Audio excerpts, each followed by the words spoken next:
அழைப்பதில் நான் மிகவும் மகிழ்ச்சி அடைகிறேன். நேற்றைய செய்தியை பார்க்காதவங்க தயவு செய்து பாருங்க.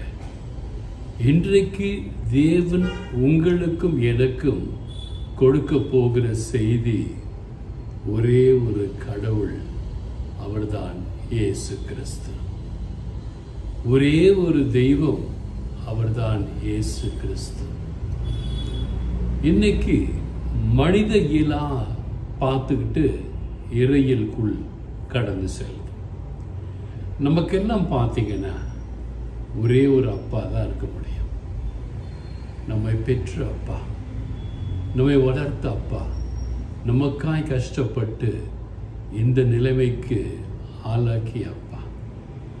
அப்பா என்பவர் ஒருவர் மட்டும்தான். அப்படி இருக்க கடவுள் மட்டும்